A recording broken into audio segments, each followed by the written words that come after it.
Hey,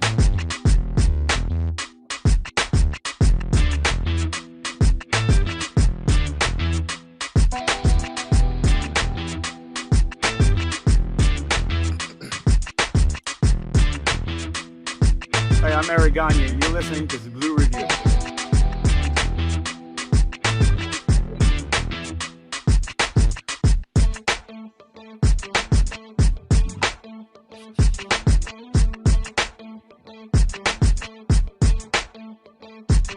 Hi, I'm Yasser Pui, and you're watching the Blue Review. Bam, bam, bam, bam, bam.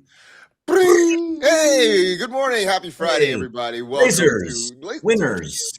welcome to another edition of the Blue Review presented by LAX.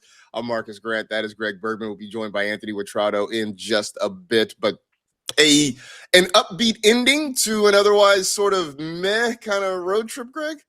Yeah, they didn't get as many runs as I thought they would, but they still hit Logan Webb like we talked about. But yeah, a win is a win is a win, and it's nice to be back on a winning pace. Yes, absolutely. It is. By the way, let you know that the Blue Review is powered by LAX. We're taking off. Learn more about all the incredible changes happening now at LAX by going to lawa.org/ESPN.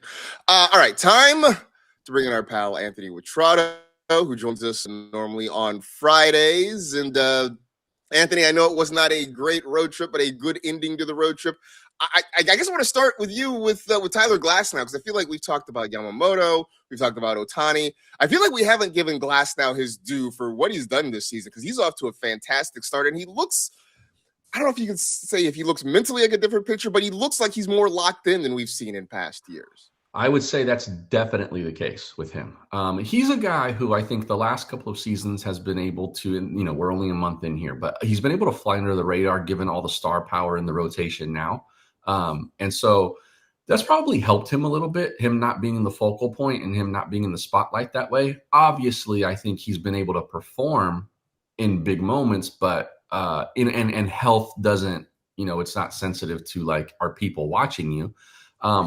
But I think it helps that his every little hiccup or anything like that might not be scrutinized the way it once was. Not that it won't be picked apart still, but it's a different level. I think there's levels to this.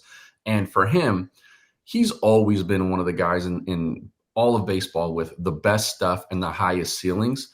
It's just that, can the guy throw the ball enough times? And my bold prediction over at Dodger Blue this year before the season started was that he's going to get Cy Young votes. Not that he's going to win it or not that he's going to finish in the top 3, but he'll get votes. And so, bold, obviously, because that's never happened for him. And 2, he's never been anywhere near healthy enough to be in consideration. I think this guy makes 25 starts this season. I think this is the year that the health part of it comes together and we actually get to see who Tyler Glasnow could be. I'm predicting an ERA that starts with the 2 and 25 starts. Ooh, I love that. Wow. That's fantastic. Wow. Yeah, I mean, look, Greg, I feel like, we know the top 3 in the rotation, the top 4 when Blake Snell comes back. Glasnow, I'm not going to say I don't know how to describe him. I mean, he's definitely not the number 1 guy. We don't think of him as the ace, but I feel like now this team does legitimately have 3, maybe 4 aces when Blake Snell's back. Yeah, I mean, I think that's what the plan was all along for them by bringing Snell and Glasnow, that you have 4 number 1 starters, and they do right now. And look at how they're throwing too. Obviously, Snell's not in yet, but the 3 of them are kind of lights out right now. Shohei has like a 0.3 ERA. 0.38, yeah. It's some stupid thing. And Yamamoto, I mean, I know he got hit up a little bit in that first inning on Monday, but he looked like a Cy Young pitcher throughout that. But Glasnow, it's really impressive what he's doing right now. I still worry. I really hope, Anthony, you're right, that 25 starts with a 2 in front of it until his foot doesn't, like, he can't put his foot down as well as he would like to put it down, like what happened was in Philly, right? Mm-hmm. I felt like he's maybe already dealt with one of those starts where the conditions weren't perfect and he made it through. And Dave was specifically asked about that. Look, last time we saw something similar to this, here's how the guy reacted. He reacted differently this time. Is that just coincidence, or is there something to that? And Dave gave a little bit of a diatribe about like he's seen a maturity elevation from Glasnow in all parts of his baseball life. That gave me a lot of hope that this is a real thing and it's not just like a hot start. Yeah, that'd be great. Hey, look, it would be great, Marcus. I would, if this continues, because how he looked last night, if he can look anywhere near that last night, how he looked throughout the rest of his starts, fantastic. I mean, if your pitching staff looks as good as it is right now, the hitting can go up and down, and because they're going to keep you in games all the way throughout. They're all going 6 or 7 innings, and I'm so happy Parker's not here anymore to do that. I mean, I can fill in for it. But like if they're constantly going that long into games and that deep into games, it just makes everything so much easier. And it's easier, especially with this full 6-man rotation now that they have going on. It just keeps them. If you're pitching once a week, it takes all that strain off your body. It's so I loved what I saw from Glasnow, and of course, the one guy to get a hit off of him, Luis Arraez, because it's always freaking Luis Arraez. But, well, I mean, that's gonna happen when basically your whole identity is just let's just put the ball in play. I mean, that is Arraez. Yeah, just don't strike out. I'm gonna put the ball in play. That's the whole thing. I mean, it's a thing that. Literally 30 years ago, Luis Arraez would be a headline star across baseball. He'd be one of the highest paid players in baseball just because that's his skill set. Now, in an era where we're worried about exit velocities and you're worried about launch angles and that sort of thing, Luis Arraez is just the guy, but he's a guy who got a hit. It's hard to win a batting title and have like almost a negative offensive value for your team. And Luis Arraez did that the last time he won a batting title. Yeah, I mean, but yes, he provided the only hit for the Giants yesterday.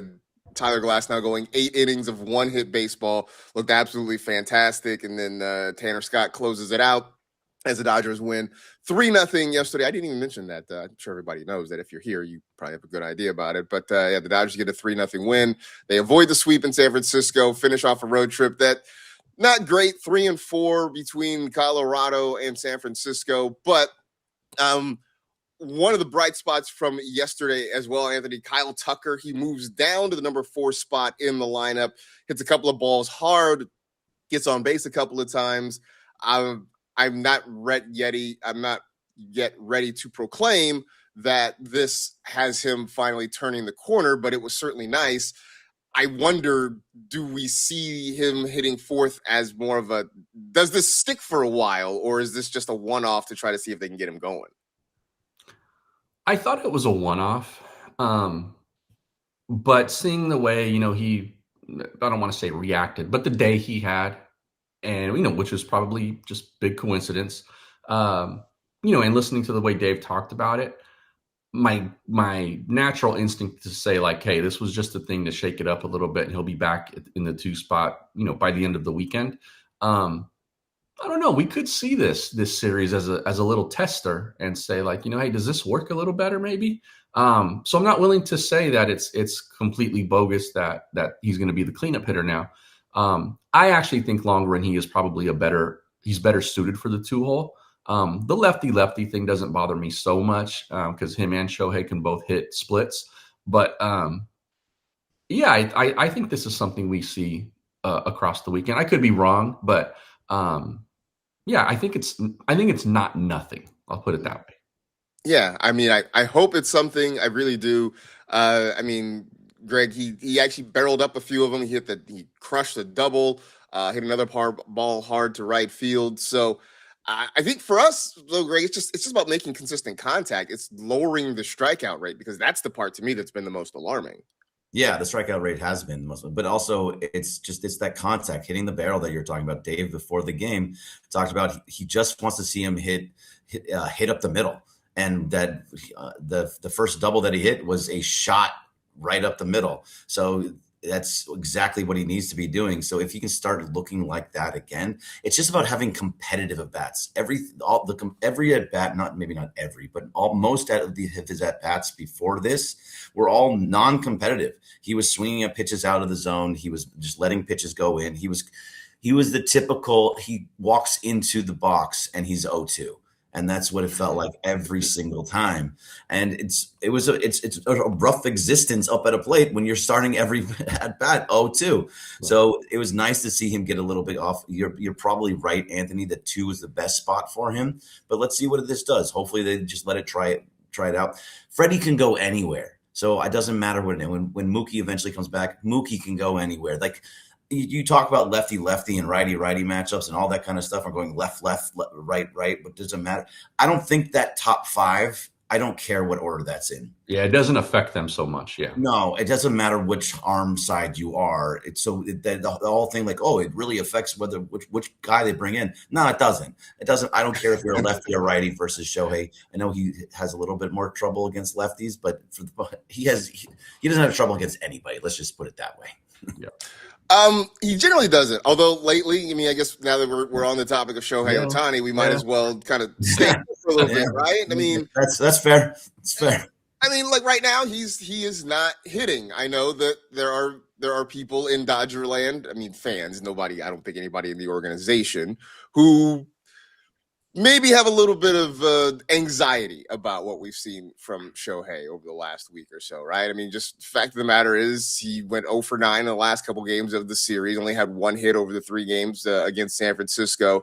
I mean, Anthony, I don't think anybody here amongst the 3 of us is legitimately concerned about Shohei, but he is kind of going through it right now. I think that's undeniable, right? Are you saying that people within the Dodgers organization aren't calling the season over because Shohei went 0 for 9? I'm gonna make that leap. Yes, hard to believe. No, look, we've seen this from him before, right? He goes through these slumps, and all hitters do. But I think just with Shohei Ohtani, everything is so much more pronounced. And when he did it with the Angels, no one gave a damn because he did it for the Angels. For the Angels.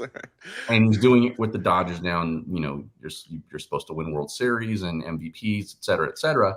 And so they get magnified. A couple of them have also come in April in the 3 seasons that he's been here. In the 3 Aprils he's been here, I think he's had two pretty, acknowledgeable slumps. And then he got red hot shortly after that, and then went on to win MVP. So I'm not worried. I did say in our group chat, I think it was that, or maybe I just said it to someone I was watching the game with. It's all a blur. It's all a blur. But I do think that when he starts to break out, you start to see him hit the ball up the middle a little bit more, maybe even the other way a little more. And with pop, it's not like he's Luis Ariz up there, right? Like he can hit the ball over the fence the other way. And it feels like a lot of just rolling over on outside pitches right now. And so once he can kind of get away from doing that so often, I think then you start to see him take off. Yeah, I mean, I'm not genuinely concerned, but it's been tough to watch him sort of. Greg, he just looks out of sorts, right? On top of him just rolling over on outside pitches, he's looked, like he's taken a couple of third strikes where it looks like he was looking for something else. He's expanding the zone. It sort of feels like what we saw from Shohei in the playoffs last year. Because remember, he went through a pretty bad slump in the postseason last year too, to the point that he started taking batting practice on the field. But it just feels like it only takes one, right? He'll have that game where he gets 3 hits, including a couple of home runs, and suddenly he's off and running again. And we're just kind of waiting for that moment to happen. Yeah, and I like the way that Anthony put it too, is that when he's rolling over, when you see those little grounders that go up the first base side over and over and over again, he's not in the right spot. When he hits those Oppo Field home runs, he's in the right spot. It's when he just feels more comfortable at the plate in those situations. But he does this all the time. I mean, look, nobody's actually worried about him because you're a Costco hitter, Marcus. He's going to end up. He's going to hit a home run, and then he'll hit a home run in like 5 of 7 games, and he's going to be on fire. So there's nothing to worry about. But I don't worry about him now. I'm not like Ken in Newport Beach, and I really hope Ken in Newport Beach is in this chat right now, because he just kills my Twitter with, "Oh, he's the worst hitter. Maybe they don't pay him enough. How dare he? Are we sure he's RBIs? Oh." Are you sure he's like? I mean, like, I know he's a real account, a real person. Are we sure he's not just a troll? That he's not out here just? I have a confession to make. It's you, huh? It's you. It's your burner. It's your Kevin Durant burner. Yeah. No, but like, he's one of those guys. He does it for everything. He does it for the Lakers, and he'll pick like whatever stat that he wants and says this is the worst thing in the world, and doesn't pay attention to anything else. But I don't think anybody's really too worried about him. He's going to be just fine. As long as he's great on the mound, and as long as they keep winning games, I'm not going to worry about him. Now, if he's like this and he's batting under 200 and we get into June, then we can start having a little bit of a conversation of like, uh-oh, what's happening here? But I think he's going to be just fine. And just for context, his bad April so far, his bad start to the season, if we want to call it that. Right. I didn't get to it's just a couple of bad stretches here. He still has a 130 OPS plus, which is like far and away still all-star level. Maybe not MVP, but he'll get there. Yeah. On base is high, his slug is high. He's got an over 800 OPS. He's fine. Yeah, Simply Brandy in the chat saying, "Ken from Newport sounds like my husband. We go at it over show." Are you sure he doesn't have a Twitter burner, Brandy? I mean, he might. Do you live in Newport? I mean, look, you can give yourself any kind of name online. You don't have to live in actually live in Newport to be Ken from Newport. Yeah, he lives in Commerce. The Newport thing is to throw us off. Right, exactly. Like, take us off the scent a little bit. Seeing something here about Andy Pages, Bubba Holmberg suggesting they put him back in the 8 slot. I mean, Anthony, does that make a difference? It felt like a stretch like this for Pages was sort of inevitable. I mean, I don't think anybody believed he was going to hit 400 all year long. What I saw from him yesterday is a guy who barreled up a couple of balls. He just hit them right at people. It just felt like, this was bound to happen for Andy Pages. Yeah, he's had some absolute lasers hit right at guys lately. I can think of like maybe 3 at the top of my head in the last week or so. But he was due for that regression. Like you said, he had a couple of flares fall in that, maybe should have been outs at different times. So things starting to even out a little bit for him. I have noticed a little bit of him getting out of the approach that was so successful that we were raving about earlier in the season. So very much like Shohei, if he can kind of get back to that, I think he'll be okay. During these stretches, these bad stretches, same with Shohei. Like we've seen this from him too. Like when he's going bad, he'll still hit a ball 110 miles an hour. Sometimes it just goes for an out. I think one of those ground balls he hit, at the first or second base yesterday was like an absolute missile, but it was right at a guy. So if Pages can kind of get back to the approach where, he had all the success, which is basically like not chasing down and away mostly. That's the biggest thing for him. And he's starting to do that a little more often right now. He has still been good at covering the borderline pitches with 2 strikes, I think, and spoiling those, which tells me again that what we saw earlier is a sustainable thing. It's a sustainable approach because he's still got pieces of it still there, even while he's slumping a little bit. Just get back to that approach. He's going to be fine because he's still able to find the barrel. Yeah, and I just, Greg, I can't imagine them moving him down to the 8 spot. I mean, I know they've gotten good production, I think, overall from the bottom part of the lineups. I think yesterday, Hassan Kim had a couple of hits, Dalton Rushing drove in a run, Alex. Hey, can we talk about Alex Freeland and the challenge yesterday? He finally did it, and it worked. Like, I'm so happy. I felt like a proud dad, like watching a child take his first steps. After asking and begging Alex Freeland to challenge a couple of pitches, he finally did it. It worked. He got himself a walk. Unfortunately, Shohei made it out and ended the inning, but it was big. But I think with those guys, that they're working at the bottom of the lineup right now, Greg, I just can't imagine they're going to drop Pages down there. I sort of like him in that 6th spot, and then they'll figure it out with Rushing, Kim, Freeland, Rojas, whoever it is, they're going to put in those last 3 spots. Yeah, thankfully, fans don't always are the managers of this team, and Dave Roberts is very, very patient with them. He understands that it's April 24th, and so Pages, I'm agreeing with Anthony a lot today. So Very Why good. make that sound like a bad thing? I know. I feel like I'm just repeating. But the fact is, his approach at the plate is still way better than it was in years past, and what he was doing in the postseason last year specifically is that he's so much more patient. He is letting pitches go by. He is like the pitches that were down and away from him that he's always swinging at. He's letting some of those go, and it'll start to figure itself out eventually for him. As long as he stays patient, it'll be fine. Like, you're going to go through a little bit of a slump, but the fact is, there's been a few of them where he's reached out for a couple of those pitches that were down away and found a way to get a hit, or at least get a bat on the ball. So I like his approach. I think he's looking good at the plate.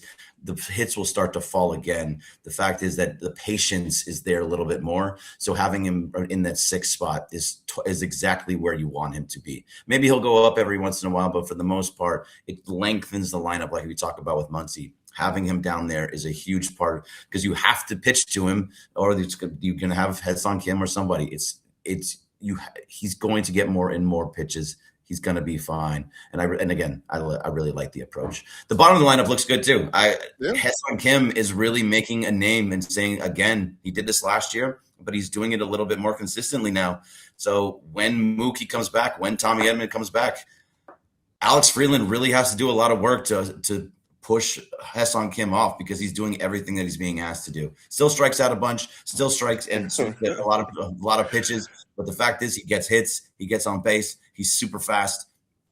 He can turn the lineup over, I think, a little bit better than Alex Freeland can. Yeah, I mean, you pointed it out in the group chat yesterday, Anthony. I mean, his swing is perfect to just, punch balls to left field, or put it on the ground and let his speed sort of do the work there. And that's what we saw yesterday. He drove in a run, just a little soft line drive to left field. I mean, keep doing that, you're going to stay in the lineup. There's no way around and he'll run into one every now and then, right? Yeah. Like once every 3 series or something like that. He'll run into one because he does have enough pop to do it.